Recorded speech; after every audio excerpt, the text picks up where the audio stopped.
Hi everyone, we are here with Lane Pittman, all the way from Australia. How are you? I'm doing well. You just flew in yesterday. Is that what you said? What day is it? Thursday? See, Tuesday. I flew in Tuesday. no one knows what they're doing. I even got the conversation from literally a minute ago. It's a blur. It's like 4:30 in the morning in Australia, so I'm feeling it, and jet lag is a son of a gun. Yeah, it's right. And so what is that, like 10 hours? 15 hours time difference. Oh damn, I went up. It's over the 12. Yeah, that's wild. Yeah, it's nuts. But you are here. I'm here. You are in Music City. I made it. And CMA Fest is happening right now. It's mind-blowing. I played my set this morning on the Spotlight stage. I played the 5 spot yesterday, which was like, I'm playing Eric Church's bar tomorrow. All right. Which is like sick for me. I think they're letting me in. My name's on the poster. I'm not 21, but they've got to let me in because he says I'm There you go. So suck it. No, I'm joking, Eric Church. I love you very much. Please let me write a song with you one time. Thank you. We'll make it happen. So you just played CMC Rocks back in Australia. How was that?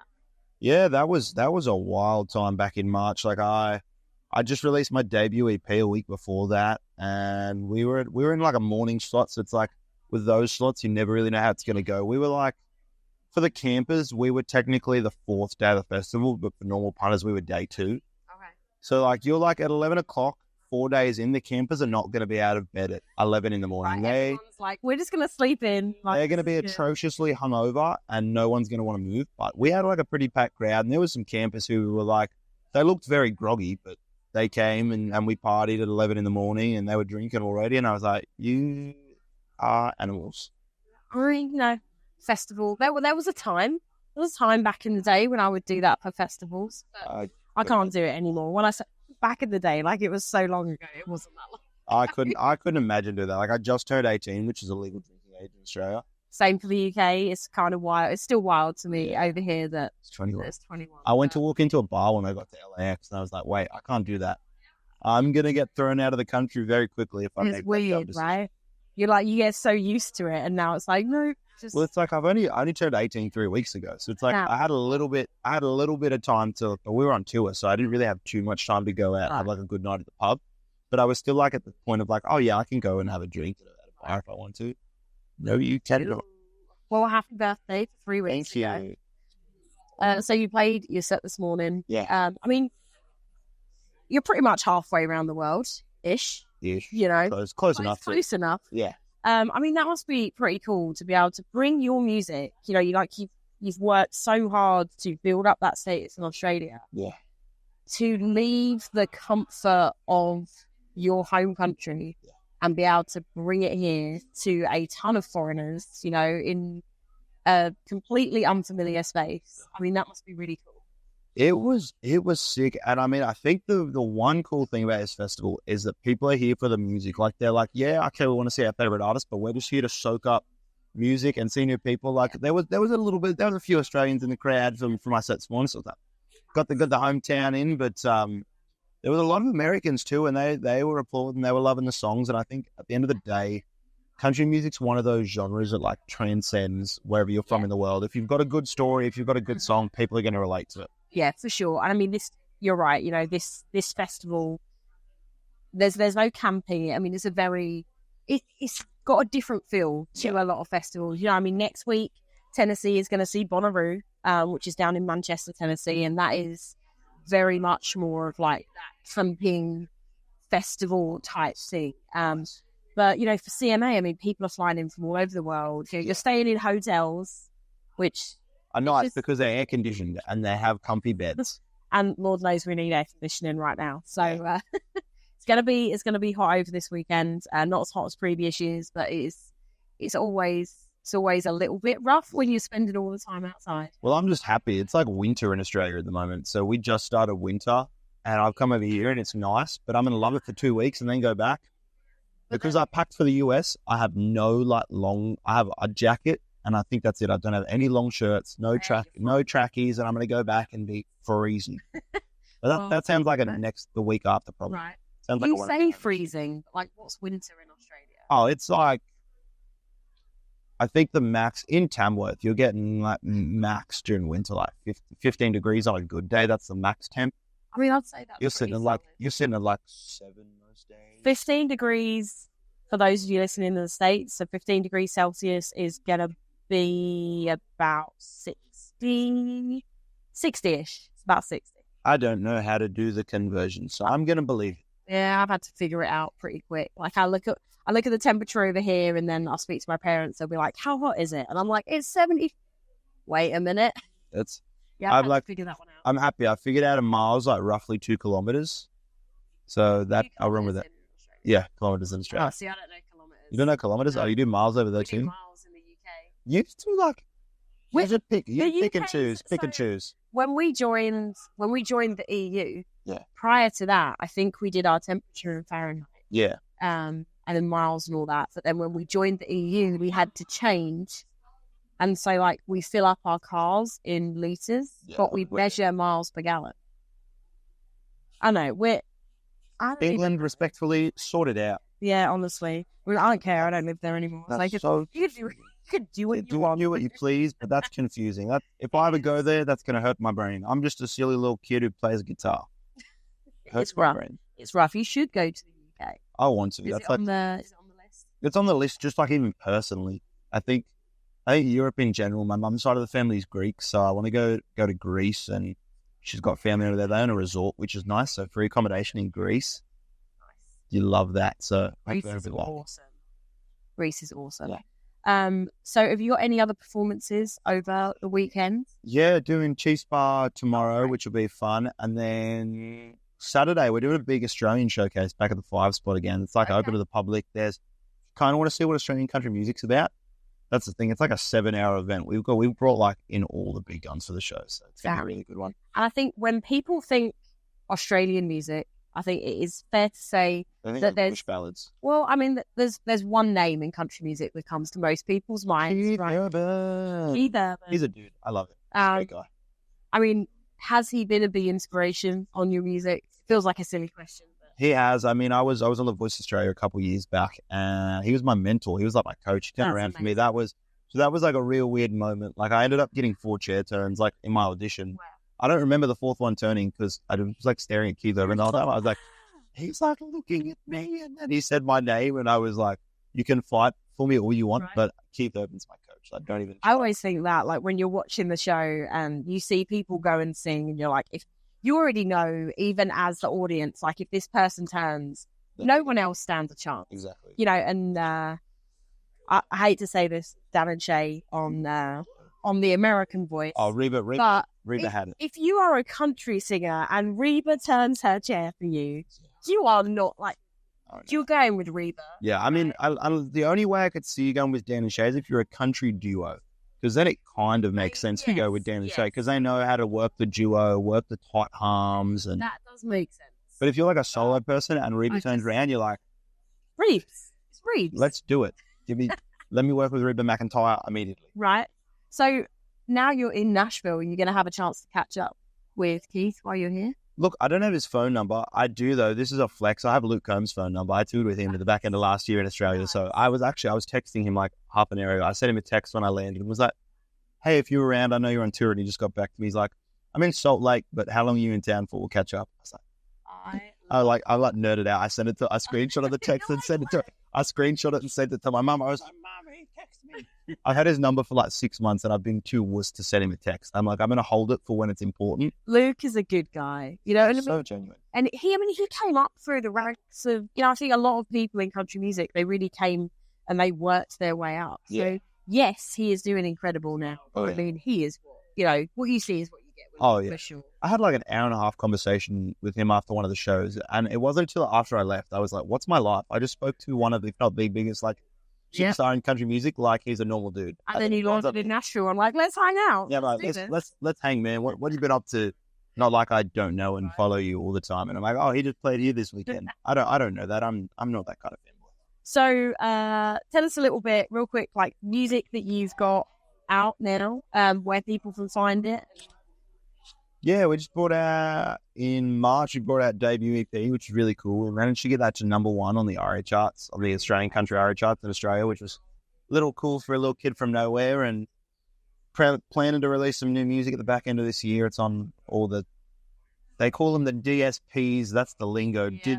Digital streaming platforms. I had to learn that stuff. I work on that side of things in the industry, so it's a term I hear multiple times a day. They taught me that lingo, but you can find it like all on like my socials at Lane Pittman Official. And I think my website's that too. I think it's lanepitmanofficial.com. Nice. We're going to link to everything in the show notes. Oh, nice. Make sure that everyone can find your music. Guys, go and buy this guy's music. Buy tickets. If you're in Australia, I am sure he's going to be around. Come and hang out. We're touring like all the time.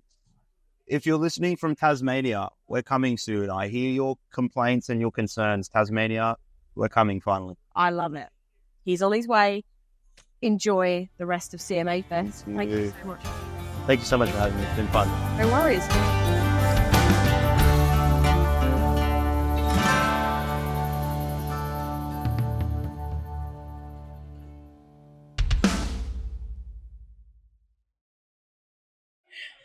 Hey everyone, I am here with 2 out of 3 of Chapel Hart. Yes. There's a saying that says 2 out of 3 ain't bad.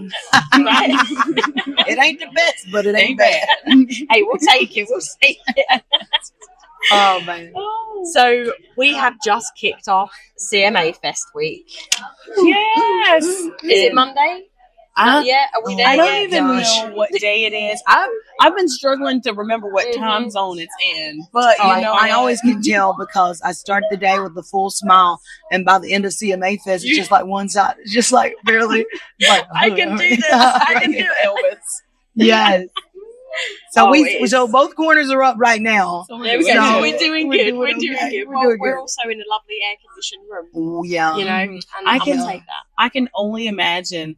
Because didn't it start out like in a field somewhere outside? That makes sense. And I'm thinking in a field in Nashville in the summer. Yeah.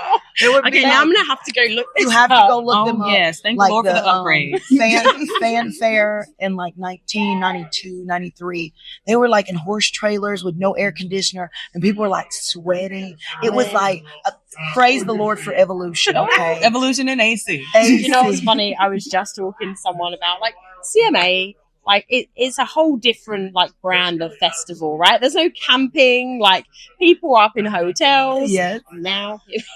And they had to start somewhere. So yeah, there you go. But yes, thank goodness we are here now because And you know what? But I think the best part is it's like at the end of the day, it's for the fans. Yeah. It is. You know what? FanFair, right? If y'all are gonna be coming from all over the world to descend all Music City in the name of country music, we might as well make it comfortable. There you go. Right, There you exactly. go. We shouldn't torture you as opposed as part of your ticket price. You know, people love it, really. There you go, right. So for anyone that doesn't know, that CMA used to be called FanFair. It really only changed to CMA Fest in recent years. Yeah. But it is about the fans, and that is a whole, I mean, as well as being an amazing fundraiser for a lot of the CMA charities and whatnot that they work with, that it is, yeah, I mean, it's an amazing event for the majority of people. It's a hometown event as well. You know? You get to play and go back to your own beds. And I'm still wrapping my joy. mind around that because usually The joy of we life. dump it back off at home and then take off again. But this time, like you said, we get to get all of the fan interaction of being on the road right here in Nashville, and we get to see all of our friends too. Yep. But you know what? It's also like throughout the year for the other 12 months or the other whatever 365 minus 7 is for CMA week. And but it's like for the rest of the year we're out like going to their hometowns, and it's like, you know, it's the one switch, but making like them work. there you go. My house. Sticking it to the fans. Now you gotta come see me. I love it. That's so Not funny. sticking it to the man, Sticking sticking it to to the the man. But Yeah, I think you need to get t-shirts with that on it now. sticking it to the Chapel Hart. Sticking it to the fans. Oh, Do it. I'm going to buy one. there we go. You heard it here first, folks. And I mean, they do come from far and wide, and not just America. I think that's one of all the. I mean, people roll up to the festivals around the US from everywhere, but I think more so than not, CMA Fest really brings that international crowd.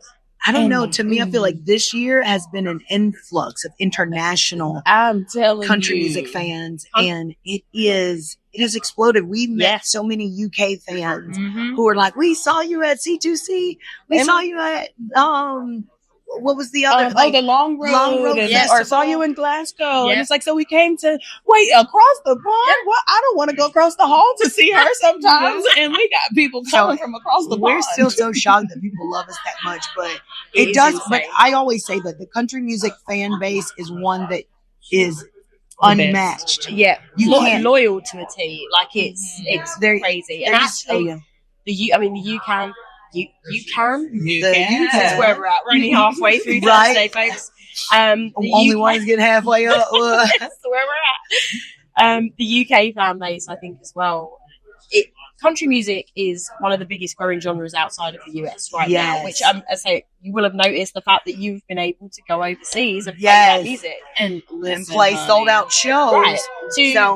To people that you didn't even think that country music was a thing out there. And I'm telling you, we were not prepared for the UK fan base. Listen, we thought that, Mississippi, Louisiana, Texas, we thought that we could party. Honey. That UK fan base, come on. Do you know what it is? Our pints are bigger than yours. So when you buy a pint of beer over here, you're getting 16 ounces. When you buy a pint of beer in the UK, you're getting 22, which means y'all's honesty comes right on out. There you go. You know what? People got this. I love this. I'm telling you, there is not a more honest crowd, a more loving crowd, but a more honest. Oh my goodness! And we played a show, and they loved it. We were jumping up and down and cutting up. It was a riot. The person that went on after us, they booed them so loud. I was like, "Oh, I've never seen this." What? It's like, and in my mind, everybody in the UK is eating tea and crumpets and being so polite. And then I was like, we had to say, now we can come and sing another song, but y'all we literally had to bargain. We had to bargain with them. Like, look, we'll do one more song, but you have to be nice to him. I feel like we're either like the sweetest or the most direct. There's no middle ground there, right? Yeah, and I like that. I love it. Tell me what you really think. But I mean, even though country music is big over there now, it's still not mainstream. It's nowhere even close to being mainstream, which means that, when people like yourself go over and play, it's not, people don't come and see you because they've heard a song on the radio. They come see you because they've bought your records or they've streamed your album about 50 million times and they know every single song that you have ever put out. And that's so true. So then when you look at that and go, well, that's wild that these fans are now coming to Nashville for CMA, but they've invested so much time. Yeah, it's not like, oh, we listen to country because we heard this song on the we have there's a 2-hour show on BBC Radio 2, which is one of the biggest ones with Bob Harris. We love Bob. We got tatted up with Bob one night. One night we got tattooed with Bob. Wait, what? Yes. It is a story. We're gonna delve into this when you get into the studio because I'm gonna need to hear this one. We're talking about it. People invest so much time, and I actually was just speaking with a guy from Australia who just came over. And it's growing everywhere. I mean, I said to someone earlier, it's almost like CMA Fest is like in life social media, right? All those people that you are able to reach on Instagram and TikTok and all these other platforms. All of a sudden, they're right here and they're right in front of you. And I think I like going over because once you go over there and they buy your album, they know all your songs. They don't know that you're not really that famous in America, but they're like, yes, give it to me. Come on. You just tell them whatever you want. I tell them I'm Tina Turner. There you go. Oh man, but I love what CMA. It feels like every so often CMA Fest evolves, and we watched it go from the fairgrounds and the horse trailers to you know, to the fanfare that is now kind of what we know. But now, like you said, it's kind of like an elevated version of CMA Fest. I mean, even I feel like since COVID, 2020 it obviously got cancelled. The dreaded year. We don't talk about that year around here. Did it even happen? Right. Sometimes I'm like, I remember for ages, like 2021, 2022, and I'm like, oh yeah, last year. That was 2 years ago. Oh, that was 2019. Right. At that one I would do year, it all the time. destroyed my sense of time. Okay. Yeah, no. I couldn't tell you when my 8th birthday was. 2020. I kid you not. It was wild. It was but wild. after that year, after cancelling it, I feel like all the subsequent years, I mean, they have just gone all in. There's more stages than there's ever been. There's just more events. I mean, even I feel like the people involved, like Lynyrd Skynyrd, they're headlining the stadium. So like, which is just, I feel it's we turning up tonight. Opening for Lynyrd Skynyrd tonight. I'm gonna be there tonight taking photos. Yes. Wow. I've got a photo corral, so just look for me in the pit. Okay. Or be like, fucking smile. right. Get the other side of your mouth up already. Oh my Yes. Do it. There you go. Oh my God. It reminds me of that girl on TikTok. I'm good. Yeah, so I'll get the sign. Look, that if that smile starts to drop, you just let me know. Oh, you'll know. Oh my gosh. I mean, what does it mean for you guys to be able to play CMA? Because this is the pinnacle, and in country music, this is what everyone aspires to play, right? This is where Absolutely. And I just want to say that in a world that has become so like microwave and instant that you blow up on TikTok one month and then the next month they don't know who you are. And to say that we were on America's Got Talent 2 years ago and that we're playing Nissan Stadium tonight says so much. And right. and I pray that we're praying for longevity and we're praying that we play it we got to meet Dolly. Dolly said that she was at the very first FanFair, and she said now she's at this one. She said it feels like a full circle moment. Hey, I do have a very important question about that though. Where was my invite? Well, okay, I'm having what happened was I'm gonna see the thing is I feel like we think we're getting punked quite often, so I don't believe that. nothing. I see that. And when I was looking at the Anissa, is this to be- a drive? to be fair, I made an absolute fool out of myself. I couldn't talk. My hands was sweaty. So ultimately, And I bet she was the sweetest. she really was, and she's probably thinking now, those two little special needs girls from Mississippi are real nice. She's like,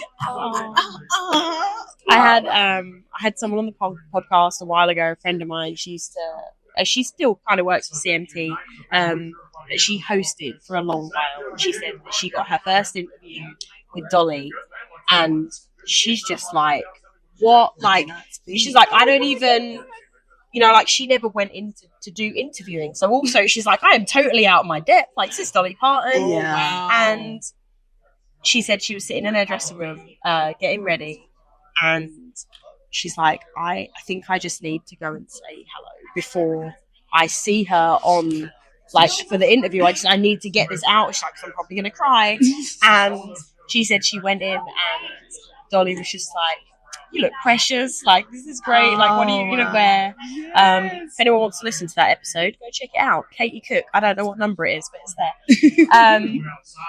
But I've never heard a single story about Dolly where she's been anything other than just we're about to make a TikTok video because everybody's fighting over who they think should be president.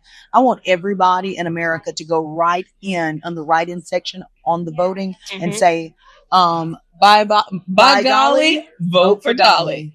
I write it out full like that. I do have a Dolly for President t-shirt. Yes. I knew we liked you. I'm like, she can save the world, and I just know. I can't vote though. That's the only thing. That's They okay. won't let me vote yet. When I can, I'm doing it. There you go. There you go. Just do all it. out. Just Worst write case, it in, mail it in. If you can't vote, they won't count it. So There you go. a few years ago in the UK, everyone decided you can put your religion on the census when they put it out, and it's what religion are you? and a ton of people got together and decided that they were going to put Jedi for their religion. And the following census, when it came out, they had to put it as an option because so many people Power of the chosen it. people. We're writing it in, y'all. It was everybody right in on that line. Oh, what is it? By golly, vote for Dolly. Come on. Do you want me to? I'll send you that clip of that video. Yes. And we and we are, I think, probably ready to Yes, wrap. Guys, but- really quick before Nissan, what have you got out right now for people to check? We are going to get you in the studio. We'll do a whole thing and Yes. we'll dig deep into everything you have going Here on. we But are, right what now, we're doing, where we're going. that's it. Well, we have 3 full-length albums out there available on all major streaming platforms. The minor ones too. Just say, Alexa, play some Chapel Hart. And you can follow us on socials everywhere at Chapel Hart Band. Also, we're working on a Christmas album. This is our year of the Christmas album. I love a And, Christmas album. Listen, make sure that y'all check us out at chapelhart.com for we're celebrating Christmas in July. So we are going to have some dates that we go around the nation, and we're going to do listening parties, and there's going to be folks who get to hear Chapel Hart's Christmas album and songs before everybody in the world. Chapelhart.com. Don't Okay. you miss it. All right, everyone, go buy music. Take a listen to these guys. I'm sure there are going to be a ton of amazing reviews for their performance at Nissan tonight. Thank you so much. Thank you.